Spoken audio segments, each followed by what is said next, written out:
വരൂ.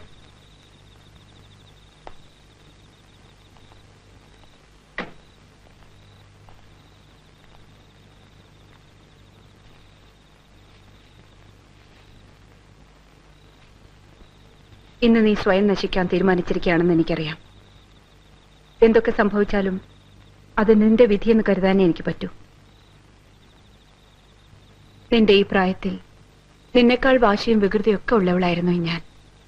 അന്നൊരു കൂട്ടുകാരി ഒരു പുരുഷനെ ചൂണ്ടിക്കാണിച്ച് വെറുതെ എന്നെ ഒന്ന് വാശി പിടിപ്പിച്ചു. അങ്ങനെ തമാശയ്ക്കാണ് ഞാൻ നിന്റെ അച്ഛനെ എന്നിലേക്ക് വലിച്ചഴിച്ചത്. അദ്ദേഹം ഒഴിഞ്ഞു മാറാൻ ശ്രമിച്ചപ്പോഴെല്ലാം എന്റെ വാശിയും തമാശയും കൂടിയതേ ഉള്ളൂ. ഒടുവിൽ നീ എന്റെ വയറ്റിൽ പിറക്കുന്നത് വരെ പോയ ആ ബന്ധം പതുക്കെ പതുക്കെ ആരൊക്കെയോ അത് അറിയാനും തുടങ്ങിക്കഴിഞ്ഞിരുന്നു. സമൂഹത്തിൽ അദ്ദേഹത്തിനുള്ള മാന്യത, അദ്ദേഹത്തെ കാത്തിരിക്കുന്ന വലിയ വലിയ നേട്ടങ്ങൾ, സർവോപരി ദൈവത്തെ പോലെ അദ്ദേഹം സ്നേഹിക്കുന്ന നല്ലവളായ അദ്ദേഹത്തിന്റെ ഭാര്യ, ഇതൊക്കെ അദ്ദേഹത്തിന് നഷ്ടപ്പെടാൻ പോവുകയാണെന്ന് മനസ്സിലായപ്പോഴാണ് നിന്നെ ഇല്ലാതാക്കുവാൻ ഞാൻ തീരുമാനിച്ചത്. അതറിഞ്ഞതും നിന്റെ അച്ഛൻ എന്റെ അടുത്ത് ഓടി വന്ന് പറഞ്ഞു, അരുത്, അത് ചെയ്യരുത്. എന്തൊക്കെ സംഭവിച്ചാലും എന്തൊക്കെ നഷ്ടം വന്നാലും എന്നെ സ്വീകരിക്കാൻ അദ്ദേഹം തയ്യാറായിരുന്നു. ആ സമയത്താണെന്ന് തോന്നുന്നു ഞാൻ ശരിക്കും അദ്ദേഹത്തെ ഇഷ്ടപ്പെട്ടു പോയത്. ഇന്നും ഉണ്ട് ആ ഇഷ്ടവും ആദരവും ഒക്കെ എന്റെ മനസ്സിൽ. അദ്ദേഹത്തിന്റെ ജീവിതത്തിൽ ഞാൻ കാരണം ഒരു പോരൽ പോലെ ഏൽക്കരുതെന്ന് ഞാൻ ആഗ്രഹിച്ചു. അങ്ങനെ നിന്നെ ഇല്ലാതാക്കാൻ ഞാൻ ഹോസ്പിറ്റലിൽ അഡ്മിറ്റായി. പക്ഷെ കഴിഞ്ഞില്ല. എങ്ങനെ കഴിയും? അദ്ദേഹത്തിന്റെ കുഞ്ഞല്ലേ. നിന്റെ മുഖം ഒന്ന് കാണാൻ ഞാൻ കൊതിച്ചുപോയി.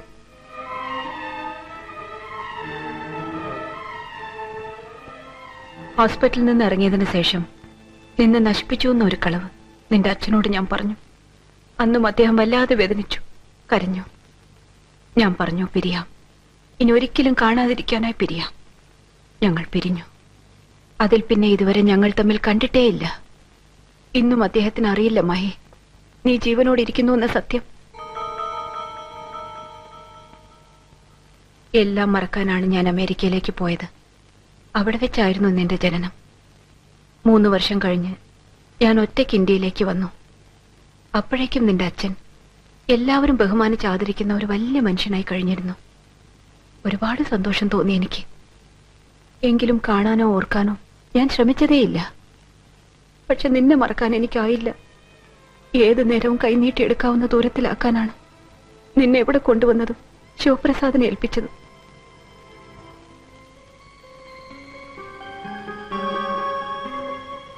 പലപ്പോഴും നിന്റെ മുമ്പിൽ വന്ന് ഇതാമായി ഈ ഞാനാണ് നിന്റെ അമ്മയെന്ന് പറയണമെന്ന് ആഗ്രഹിച്ചിട്ടുണ്ട്. പക്ഷെ ഒരിക്കലും കഴിഞ്ഞിട്ടില്ല. നിന്റെ അച്ഛനെ ഓർത്താണ്, അദ്ദേഹത്തിന്റെ കുടുംബത്തെ ഓർത്താണ്, സ്നേഹബന്ധങ്ങളെ ഓർത്താണ്. എനിക്കിങ്ങനെ ഒരു മകളുണ്ടെന്നറിഞ്ഞാൽ ആരെങ്കിലും പഴയ കഥകൾ ഉയർത്തിക്കൊണ്ടുവന്ന് എല്ലാം നശിപ്പിക്കില്ലേ? അത് നിന്റെ അച്ഛനെ ബാധിക്കില്ലേ? അദ്ദേഹം ഒരിക്കലും ദുഃഖിക്കാതിരിക്കാൻ വേണ്ടിയാണ് ഇത്രയും കാലം ഞാൻ നിന്നെ കാണാൻ പോലും വരാതിരുന്നത്. പക്ഷെ നീ വല്ലാതെ വാശി പിടിക്കുന്നു. ആ അച്ഛൻ ആരാണെന്നറിയാൻ അതിനുവേണ്ടി സ്വയം നശിക്കുന്നു. നീ ഒന്ന് ആലോചിച്ചു നോക്കൂ. അറിഞ്ഞിട്ട് എന്ത് നേടാനാണ്? ദുഃഖമല്ലാതെ ഒരിട്ട് സന്തോഷം അദ്ദേഹത്തിന് കൊടുക്കാൻ നിനക്കാവില്ല. പിന്നെ എന്തിനാണ് വെറുതെ എന്നെ ശല്യം ചെയ്തതുപോലെ അദ്ദേഹത്തെ ശല്യം ചെയ്യാനോ? ഞാൻ ജീവിച്ചിരിക്കുന്ന കാലത്തോളം അതിന് ഞാൻ നിന്നെ സമ്മതിക്കില്ല. അതിനുവേണ്ടി ഞാൻ മരിക്കേണ്ടി വന്നാ പോലും.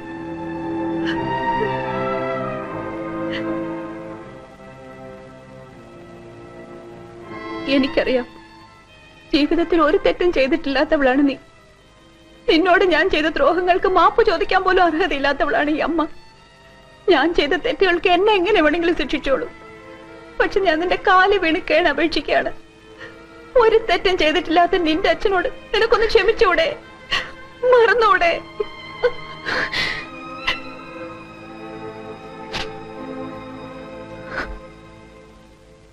നീ എന്താ ആലോചിക്കുന്നേ? ഒന്നുമില്ല. നിങ്ങൾ എന്നെ എത്രമാത്രം തെറ്റിദ്ധരിച്ചു പോയി എന്ന് ആലോചിക്കായിരുന്നു. അമ്മ ഈ പറഞ്ഞ കഥകളൊക്കെ എപ്പോ എന്റെ അടുത്ത് വന്ന് പറഞ്ഞിരുന്നെങ്കിലും ഞാൻ പറയുമായിരുന്നല്ലോ എനിക്ക് എന്റെ അച്ഛൻ അറിയണ്ട എന്ന്. പിന്നെ എന്തിനായിരുന്നു അമ്മ ഇത്രയും കാലം എന്നെ വെറുതെ? ഇപ്പോഴും ഞാൻ പറയുന്നു, എനിക്കറിയണ്ട എന്റെ അച്ഛൻ ആരെന്ന്. ഇനി ഒരിക്കൽ പോലും ഞാനത് ചോദിക്കുകയില്ല. എന്റെ അമ്മ സന്തോഷവതിയായിരിക്കാൻ ഇതിൽ കൂടുതൽ എന്തെങ്കിലും ഞാൻ ചെയ്യണോ? നീ പറയുന്നതൊക്കെ സത്യമാണ് മായ, സത്യം. ഇതോർത്ത് ഇനി അമ്മ വിഷമിക്കരുത്. ഞാൻ ഒരിക്കലും അമ്മയെ ശല്യപ്പെടുത്തില്ല. അമ്മ പൊയ്ക്കോളൂ.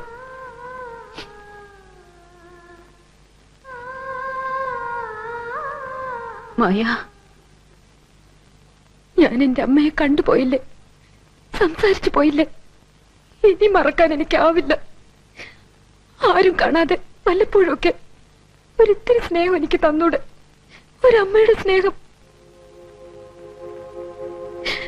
കുഞ്ഞുനാൾ മുതൽ ഞാൻ ആഗ്രഹിച്ചു പോയതാണ്.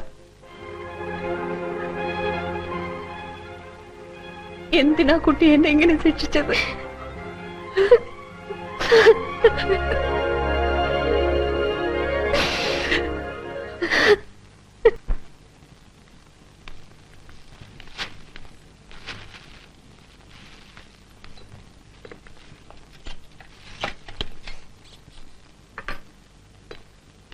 ഇതൊക്കെ എന്താണ് അമ്മേ?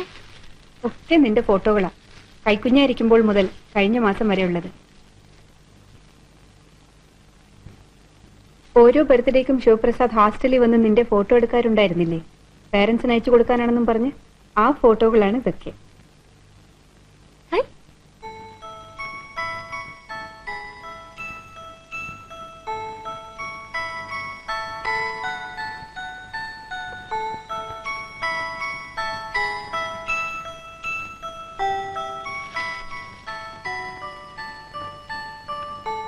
ഇനി ഇതുകൂടി ഇവിടെ ഇരിക്കട്ടെ.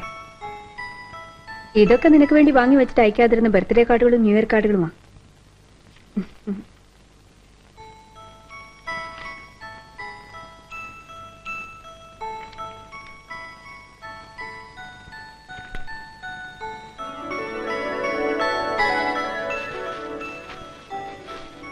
എപ്പോഴാ നീ ഹോസ്റ്റലിൽ പോകേണ്ടത്? അമ്മ വിടുമ്പോ. കൂട്ടുകാരികൾ ചോദിക്കില്ലേ കുറെ ദിവസം എവിടെയായിരുന്നെന്ന്? എന്താ പറയേണ്ടത്? പേടിക്കണ്ട, ഞാൻ ആരോടും പറയില്ല അമ്മയുടെ കൂടെ ആയിരുന്നെന്ന്.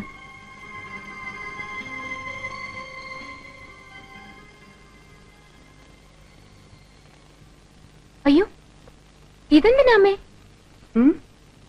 ഓ അതോ, വെറുതെ സുരക്ഷയ്ക്ക് വേണ്ടി. നിന്നെ പോലെ ഞാൻ ഒറ്റയ്ക്കായിരുന്നില്ലേ, ചുറ്റും ശത്രുക്കളാ, ആരെയും വിശ്വസിക്കാനാവില്ല.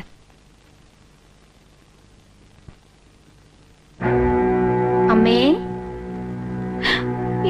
എന്താ മായി കാണിക്കണേ? അതവിടെ വെച്ചേ. എന്റെ അച്ഛൻ ആരെന്ന് പറ, അല്ലെങ്കിൽ ഞാനിപ്പോ ഡിങ്. വേഗം പറ, അല്ലെങ്കിൽ ഞാനിപ്പോ ഡിങ്. എളുപ്പം പറഞ്ഞോ, അല്ലെങ്കിൽ ഞാനിപ്പോ ഡിങ്. വെറുതെ അല്ലേ അമ്മേ തമാശക്ക്? അമ്മ വിഷമിച്ചു പോയല്ലേ? എന്നെ ഇപ്പോഴും അങ്ങനെയാണോ കരുതിയത്? അതാദ്യം ഇങ്ങനെ കൊണ്ടുവാ. ഓ, അല്ലെങ്കിൽ ഞാനിപ്പോ ഡിങ്.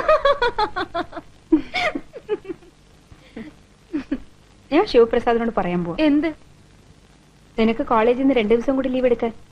അത്രയും നേരമെങ്കിലും ഒരുമിച്ചിരിക്കാമല്ലോ. താങ്ക്സ്.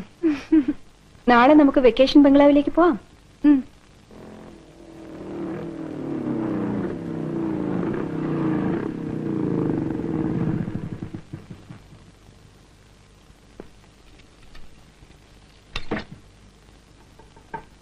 Yes.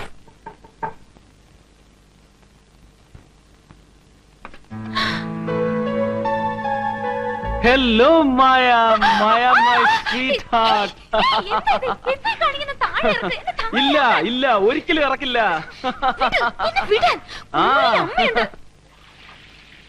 അറിഞ്ഞു, അമ്മയുമായിട്ട് ഒറ്റയ്ക്ക് വന്ന് ഒളിച്ചു താമസിക്കുന്നവരൊക്കെ ഞാൻ അറിഞ്ഞു. അതുകൊണ്ടല്ലേ ഞാൻ. എന്താ അവിടെ? ആരാ? ഞാനാ.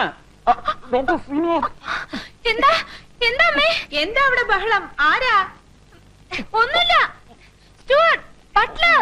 ആരാ? Waiter, waiter. എന്തെങ്ങനെ മര്യാദ ഇല്ലാതെ അമ്മ കണ്ട എന്ത് വിചാരിക്കും? നിനക്ക് മാത്രമല്ലല്ലോ അമ്മ, എനിക്കും ഇല്ലേ ഒരമ്മ. ആ അമ്മയെ പറഞ്ഞു പറ്റിച്ചപ്പോഴും വേദനിപ്പിച്ചപ്പോഴും ഇതൊക്കെ ആലോചിക്കണമായിരുന്നു. ഇന്ന് ഞാൻ നിന്നെ... ഐ എം സോറി, എല്ലാത്തിനും സോറി. ദയവ് ഇതിപ്പോ പ്രതികാരം ചെയ്യരുത്. ഞാൻ എന്താ വേണ്ടെന്ന് പറ. എനിക്ക് ചിലതൊക്കെ സംസാരിക്കണം. ഇവിടെ വെച്ച് വേണ്ട. ഇവിടെ വെച്ച് വേണ്ട, സമ്മതിച്ചു. പുറത്തു വെച്ച് മതി. ഇന്ന് വേണ്ട, വേറൊരിക്കൽ. പറ്റില്ല. ഇന്ന് എന്താ അവിടെ പിന്നെയും ബഹളം?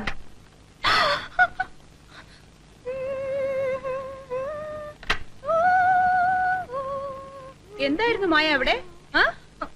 ഒന്നുമില്ല, ഒരു ബട്ട്ലർ വന്ന് ഡാൻസ് ആടി കാണിക്കായിരുന്നു. ഇങ്ങനെ എന്നിട്ട് പോയി, ബട്ട്ലർ പോയി. അമ്മ കുളിച്ചോ? നിനക്ക് ആ വാതിലൊന്നും അടച്ചിട്ടിരിക്കാമായിരുന്നില്ലേ? അതെന്തൊരു ചാട്ടം അത്? ഒന്നുമില്ല, ഡാൻസ് ഡാൻസ് അമ്മേ, ഡാൻസ്.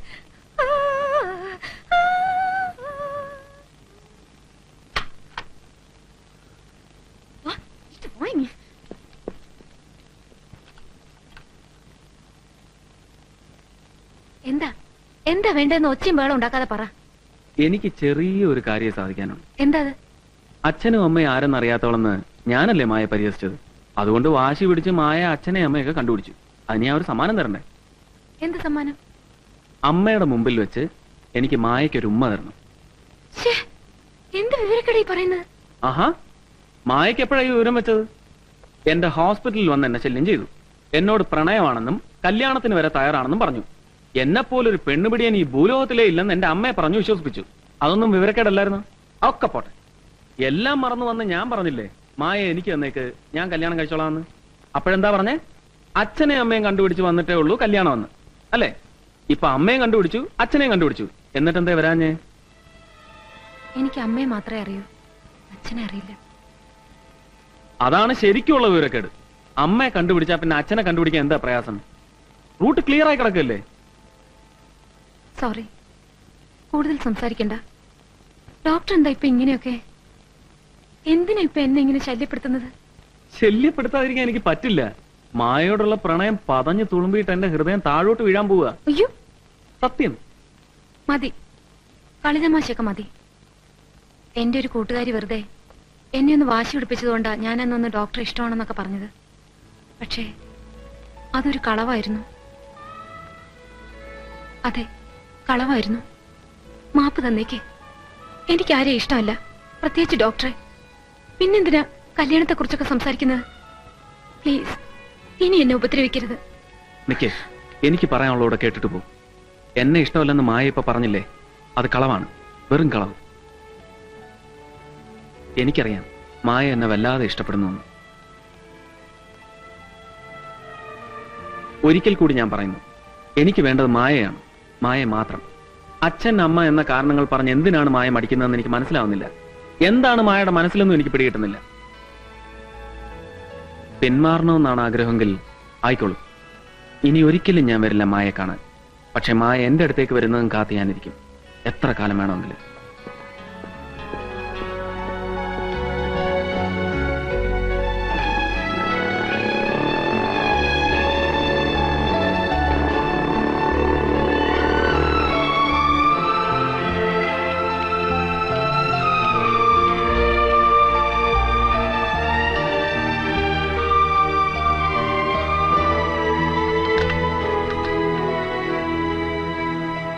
അമ്മ എന്താ തപ്പുന്നത്? ഒന്നുമില്ല. നീ എവിടെ പോയിരുന്നു? ഞാൻ വെറുതെ പുറത്ത് നിൽക്കായിരുന്നു. ആരായിരുന്നു ഇവിടെ നിന്ന് ബഹളമൊക്കെ വെച്ചത്? എപ്പോ? ഞാൻ കുളിച്ചോണ്ടിരുന്നപ്പോ. അത് ഞാൻ പറഞ്ഞില്ല അമ്മേ. Wait wait.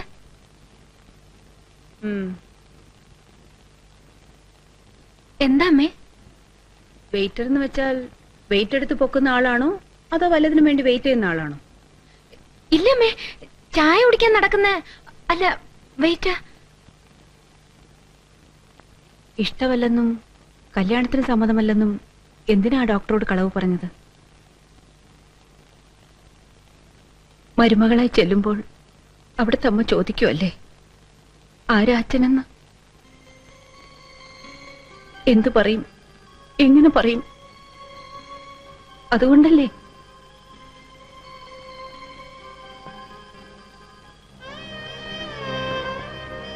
ഞാൻ ചെയ്ത തെറ്റിന് നിന്റേതായ എല്ലാ സന്തോഷങ്ങളും വേണ്ടെന്ന് വെക്കുകയാണല്ലേ? അങ്ങനെയൊന്നുമില്ലമ്മേ, ഞാൻ അങ്ങനെയൊന്നും ചിന്തിച്ചേയില്ല, സത്യമായിട്ടും ചിന്തിച്ചില്ല. നോക്കട്ടെ, എനിക്കെന്ത് ചെയ്യാൻ പറ്റുമെന്ന് ഞാനൊന്ന് നോക്കട്ടെ.